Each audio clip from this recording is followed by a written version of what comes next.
Hello, guys. Okay. So, just an hour back, I finished watching this movie called Sarnikayadam. It's a Tamil movie. I thought of doing this in Tamil, but there's another movie that I watched yesterday. It's called Thar. It's a Hindi movie. Both on, I think, Sarnikayadam on Amazon Prime and Thar on Netflix, I believe. And both these movies, I don't know why I watched such violent movies back to back. I just felt like, I mean, sometimes you're in the mood for some deep, some really dark, uh, non-commercial kind of zone, right? Sometimes, yeah. I need change. I need change once in a while. Sometimes I don't continuously watch such dark movies. I keep switching between genres so that there's a balance, because these kind of movies you fucks with your mind, right? Like yeah. But for some reason, I couldn't find any other movie, any other interesting movie. I'm very specific when it comes to movies, and even these movies I couldn't finish in just one sitting. I think Sanikayadam took me around 3 sittings, and Tar even more than that, 4 or 5 sittings. I guess they are very very violent movies, and I'm not sure if it's a coincidence that these movies have released almost like in the same. I mean, I don't know, in the same time period, and I couldn't help but notice there's the resemblance between these two. There's some extreme violence in both of these movies, which there was this genre that was popular that was not popular, that was prevalent in the mid 2000s. They call it the new French extremity. If you guys are familiar with the Irreversible, the Monica Bellucci and Vincent Cassel, and that's one of the movies that comes to my mind. And there's another movie apparently, but I watched it, but I didn't know it was part of the new. I mean, it belonged to that genre. It's called Mamiere. It's a French movie. Both are French movies. Yeah, it's new French extremity after all. And I believe that's what's kind of happening in the Indian movie cinema. I guess it's something like new Indian extremity or something like that. Because if you watch these movies, right, I don't know, they are torture kind of movies, extreme violence, specifically torture. I'll go one by one. Now that I told you the commonality between these two, right? I'll start with Tar because I watched that first. It takes place in a desert. Tar is a desert, right? It's a desert in Rajasthan. It's such a barren place, and the whole movie is like that. It goes really slow, very barren. I mean, the people all have some kind of emptiness in their eyes, in their looks, with no hope or nothing. It takes place in a small village. And there is caste system that they've hinted subtle hints about caste system, upper caste and lower caste, and fortunately they have not stereotyped based on that. If you watch that movie, you'll understand what I'm talking about. So it's the upper caste people. I think Anil Kapoor and his buddy cop, I believe they are both from the lower caste, and there are subtle hints that if you notice. And if the upper caste men are the ones who carry out some, I mean, who are involved in some violent rape scene involving the protagonist's wife. I mean, yeah, that's about the cast, references. I just wanted to point out it's an interesting thing, because stereotypically in the olden days they used to show lower caste people as the bad guys, and those who commit crimes and all that sort. But there's something different that happens in this movie, and Yeah.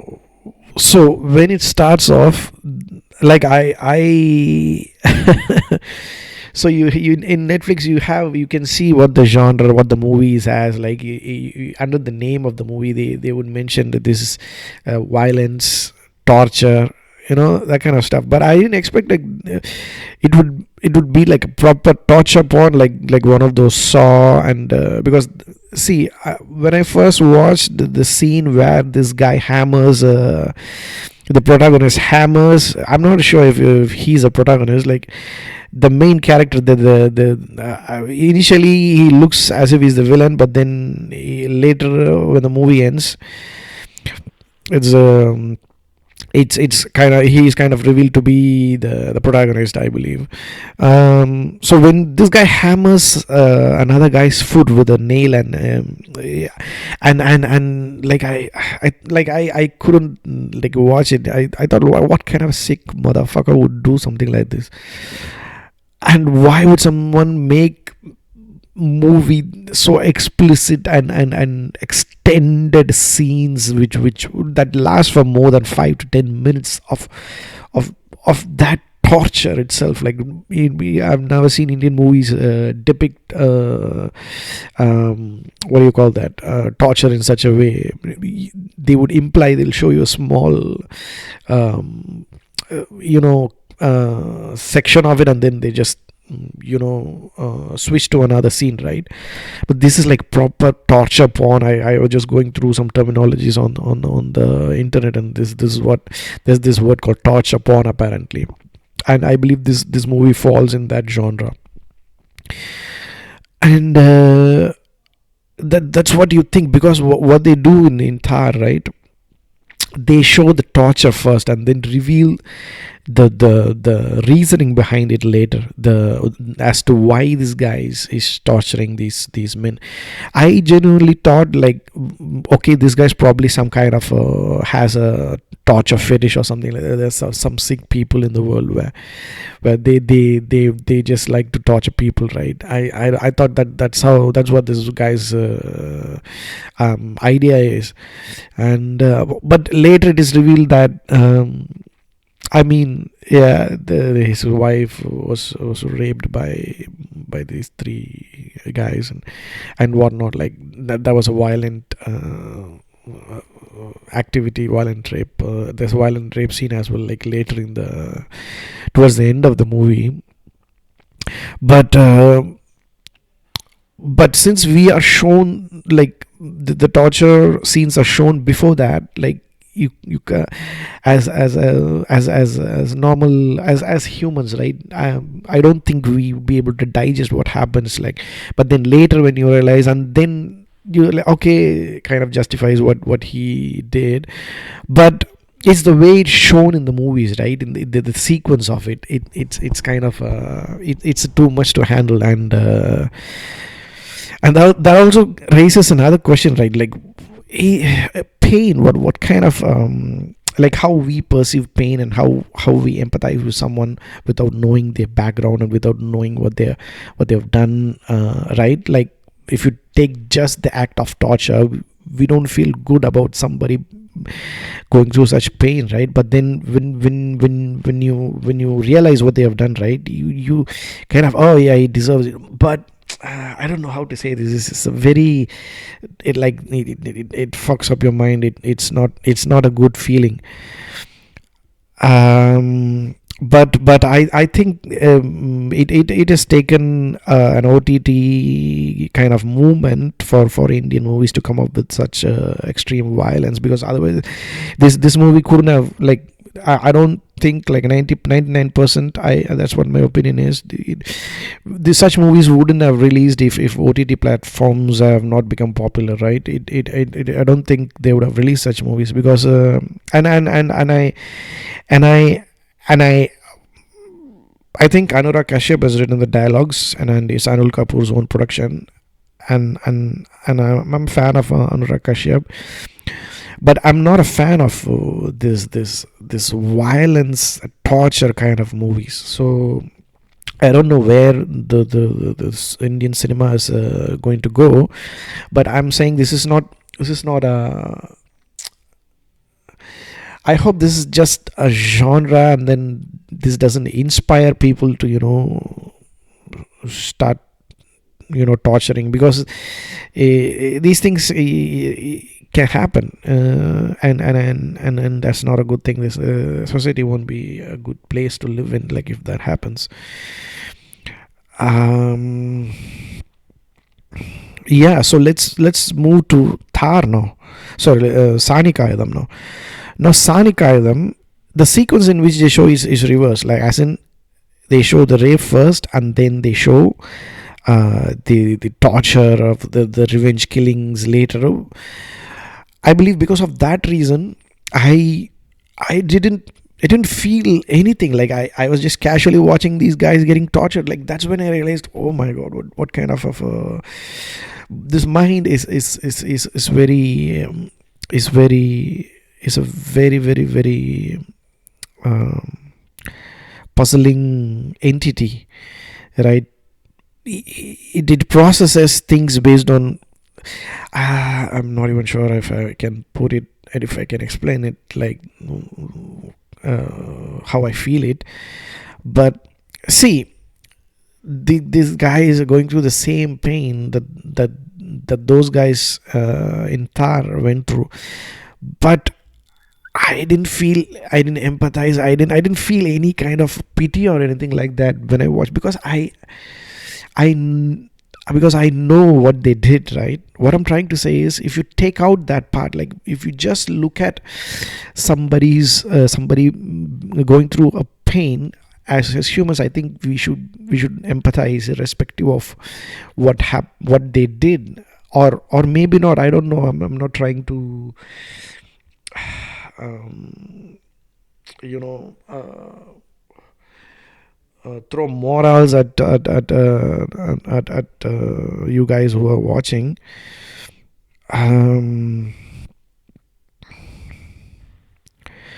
But I'm just trying to say, I didn't feel anything. It's because that I think that's how the mind works, isn't it? Like, we all think that, like, if somebody has done something wrong, then it is justified that they get punished. But the point I'm trying to make is, do they have to be tortured, right? And that also has been justified in this movie, because the girl goes through such torture, right? These guys gang rape her, and kill her, burn her house, thereby killing her child and her husband. And not to mention Sangaya, portrayed by Selvaraghavan. I think he's a very good actor. I don't know what took these directors so long to make use of this talent, right? He's already a sick-minded director, in a good way, as in he's one of my favorite directors. Although his recent movies I'm not a big fan of. I grew up in the, I mean, I did my college in the mid 2000s, so that was like his prime time, and movies like Kadal Konde and Seven Rainbow Colony and Pudupetta and all that came in that time period. And I till date I have not seen any other director, maybe apart from Mishkin, right, with such dark, deep, profound effect on you when you watch a movie like Aayirathil Oruvan. Like I kept thinking about the movie for almost a week after I watched it. That's the kind of impact that Selvaraghavan's movies have on you. And he is like one of the main characters in this movie, and again, in this movie as well, casteism plays an important role. It shows like how the how caste corrupts your mind. The feeling of the caste pride, makes you do things. Like in Tamil, there is a word called vakram, right? That's the right word. I'm not sure what the equivalent word for that in English. This kind of vakram, right? What people have in their minds, especially people peoples of the upper caste against the lower caste, like when they come up, and what a simple act like spitting on your face, right, kind of trigger your ego, and then make you rape the guy's gang rape the guy's wife, and then kill him, set ablaze his house and whatnot, all because he spat on his face. If you take out the caste hierarchy out of the question, right, it is just an act of spitting on the face. But then when you bringing the caste hierarchy, it becomes an ego battle with your mind, and you start thinking these mean these lower caste people, how dare they do something like that, and it hurts their pride so deeply, and they just want, like they do the kind of things that they do in these movies. You watch the movie, you understand what I mean. And and and and the heroine, Kirti Suresh, right? I believe Kirti Suresh. I I I need to tell something. I need to mention this. I believe um, some female centric roles, right? Really strong female centric movies or female centric roles have always been with the Malu heroines,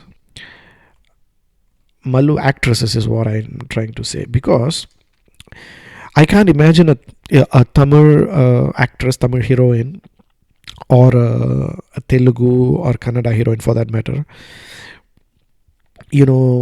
portraying such characters in movies. I've never seen that in the past. It has always been heroines based out of Kerala, and I kind of know what I think. Kirti Suresh is a Mallu, isn't it? Or maybe I'm wrong. Kirti was born in Chennai. Okay, filmmaker of Malayali descent, while her mother Menaka is an actress of Tamil origin. So okay, she's a Mallu and a Tamil.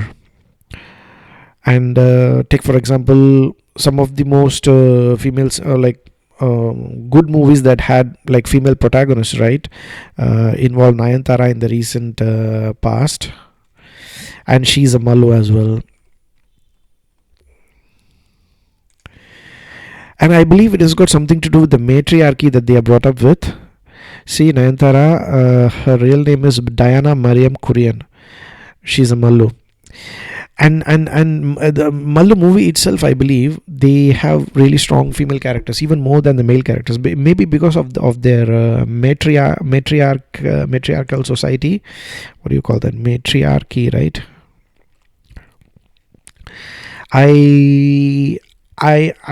I hope I'm not wrong, but Kerala is predominantly matriarchal, I believe. So women naturally have a stronger roles in the society, and that kind of it reflects in the movies as well. And there's I really want to applaud Kirti Suresh for doing such a role, which I don't think even Nayanthara would have dared to do. When I say even Nayanthara, I mean she's one of the boldest actresses in Tamil cinema currently, and I believe even she wouldn't have dared to do such a role, because maybe because of the violence, or because of, I don't know, for whatever reason, I think she couldn't have pulled this off. But Kirti Suresh, she has done that, which is something she should be proud of. Although like in one or two scenes I kind of the way she reacts is kind of cinematic. Overall, I mean, she's very convincing. She's really nice, beautiful acting, and I mean, I hope more heroines take up such strong roles, not necessarily such violent roles, right? But strong roles, not just for the sake of it, but if the character demands it, if the story demands it, just digress from your routine 6 song duet and a 15-minute role in a movie, and then at least start doing such roles. Now that we have an OTT and all that, people are anyway going to watch the movies. It's not about collection anymore, it's not about box office anymore, it's all about the craft now, I guess. Because there's a lot of competition, not just from the industry, from across industries, and eventually going forward, that's what's going to prevail. Commercial movies, of course, they continue to be released, but eventually, right, in the long run, I believe OTT is going to replace theaters altogether. Maybe in another 20 years, 10 or 20 years, I think theaters would just be for some larger than life superhero movies or something like that. Maybe 3D movies or a 4D movies or that sort. Else, people are going to have their own home theater at their homes with these what do you call that, metaverse and all that. It's going to be OTT in the future. So only craft, only good stories, only good movie making is going to prevail. Else it's going to fade away. So stop just being a pretty face. I'm talking specifically to actresses who just come for a duet or something like that, and then stop just being a pretty face, and then do such roles that need some homework, that need some struggle, that need some what do you call that, character study and stuff like that. I'm not saying actresses are not doing that. Predominantly, except for these parallel movies that come out in Tamil cinema, most of the movies that we see now are like that's the kind of roles that actresses play, heroines play now. And so congrats, Kirti Suresh, for at least attempting to play such a role, right? And I think it's getting a bit lengthy, so I'll stop it right now for this. See you guys in the next video.